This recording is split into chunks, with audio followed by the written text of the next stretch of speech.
आजको भिडियोमा मैले तपाईहरुसँग आज मैले मर्निङको लन्चमा बनाएको राजमा गेडागुडीहरुको मिक्स झोल र खानाको रेसिपी शेयर गर्दैछु।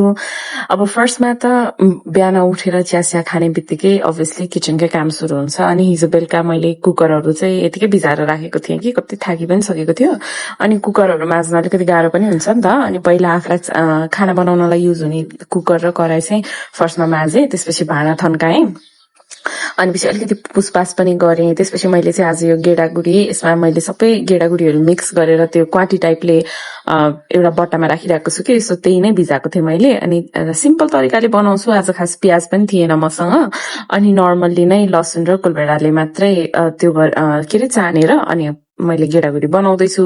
पहिला चाहिँ मैले तेल राखेँ, तेलमा चाहिँ मैले अलिकति मेथी फुराएँ जस्तो लाग्छ मलाई है। अनि ल्वाङ सुकुमेल अलिकति राख्दै कि ल्वाङ सुकुमेल राख्यो भने चाहिँ कस्तो मिठो हुन्छ कि यस्तो झोल तरकारीहरु।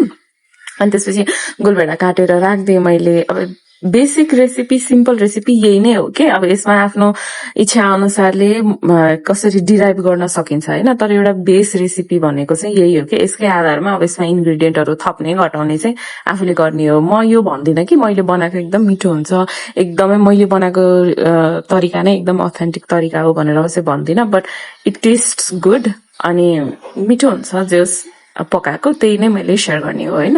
अनि मैले नर्मली सबै स्पाइसेसहरु हामीले रेगुलर युज गर्ने मसलाहरु राखेँ। त्यसपछि मलाई चाहिँ अचेल कसुरी मेथी युज गर्न एकदम मन पर्छ के। अब एभ्रीडे धनिया हुँदैन नि त घरमा, अनि अलिकति कसुरी मेथी राख्थे अनि तरकारी भेजिटेरियन तरकारीहरु चाहिँ यस्तो मिठो हुन्छ कि कसुरी मेथी राखेपछि। अनि त्यो पाक्नलाई मैले सिटी लाउनलाई छोड्दिए। त्यसपछि किचनको अरू काम अलिअलि गरे अनि डाइनिङ टेबलको लागि चाहिँ मैले यो टेबल म्याट लिएर आएको थिएँ कि हिट रेजिस्टेन्स वाला, अनि कति राम्रो थियो। तर मेरो हस्बेन्डलाई चाहिँ लाइक कस्तो मेसी इटर हुनुहुन्छ कि, लाइक एकदम छरेर खाने टाइपको। अनि पछि यो चाहिँ मैले अहिलेको लागि चाहिँ फेरि निकाल्ने नै निर्णय गरेर मैले टेबलबाट हटाएँ हैन। अनि यति गरिसकेपछि चाहिँ राजमामा पनि मैले मजाले हाई फ्लेममा एक सिटी अनि 8-10 सिटी चाहिँ लो फ्लेममा लगाएँ कि। अनि लगाएपछि सिटी सबै फुस्किसकेपछि त्यसको प्रेसर डाउन भइसकेपछि त्यसलाई निकालेर मजाले मार्नुपर्छ कि मिच्नुपर्छ है। अब मेरो हस्बेन्डले चाहिँ हैन त्यसलाई मिक्सचरमा गरिदियो भन्नुहुन्छ, तर लाइफको लेसन भनेको जो मान्छेले आफूले काम गर्दैन त्यो मान्छेको कुनै पनि एडभाइस सुन्नु पनि हुँदैन, त्यो मान्छेले भनेको कुरा मान्नु पनि हुँदैन। जसले आफूले गर्छ त्यसको कुरा सुन्नु पर्यो, आफू नगर्ने अरूलाई कामको अर्डर मात्र दिनेको कुरा कहिले पनि सुन्नु हुँदैन। अनि मेरो चाहिँ राजमा यस्तो भएको थियो। अनि मैले त्यसपछि फेरि अलिकति फ्रिजहरु पनि सफा गरेँ।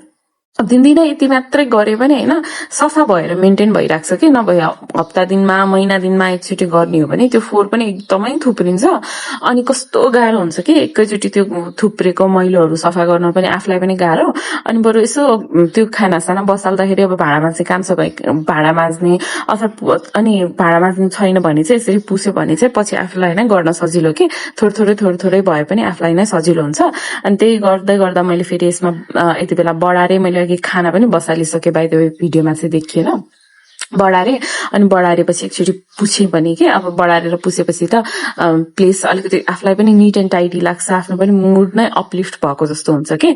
अनि यति गरिसकेपछि अब अलिकति भोक पनि लागिरहेको थियो। फेरि आज मेरो हस्बेन्ड चाहिँ बाहिर काममा जानु भएको थियो। त्यसपछि मैले चाहिँ आज आफूले एक्लै मात्र खाएको, फेरि खाएको पनि खाएको जस्तो नलाएर खै के नमिलेको के नपुगेको खाना पनि कस्तो अमनले खाएँ हैन। खाना चाहिँ अब एक थालै यसरी खाएँ तर पनि त्यस्तो खास चाहिँ रुचेन भनौँ न है। अनि अलिकति नुन कम रहेछ। अनि मलाई चाहिँ फेरि गेडागुडी तरकारीमा कागती नराखिकन खानै मन लाग्दैन कि।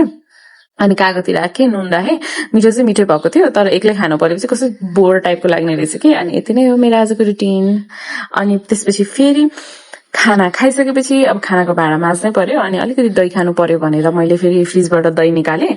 अनि दही चाहिँ त्यो कस्तो भन्नु न, खाना खाइसकेपछि अब त्यस्तो स्वीट टुस त होइन, तर पनि मलाई कस्तो अलिकति खाना खाइसकेपछि चस्स गुलियो खाम न भन्ने जस्तो ह्याबिट भएको छ कि अचेल। अनि त्यही भएको भएर अलिकति गुलियो केही खानु पर्यो भनेर दही चाहिँ चिनी घोलेर एकछिन फ्रिजमै राख्दै। अनि पछि यो अदुवा कस्तो उम्रिरहेको थियो कि मजाले। अनि यो अस्तिदेखि मैले माथि रोप्दिन्छु भनेर भनेको थिएँ गमलामा, अनि रोप्नै पाएन। अनि केहीले गर्दा रोप्नै नपाउने कि। अनि आज चाहिँ होइन यो पनि लगिदिन्छु। अनि गोलभेडा पनि 1-2टा बिग्रेको थियो, त्यो पनि लगेर रोप्दिन्छु भनेर राख्दै।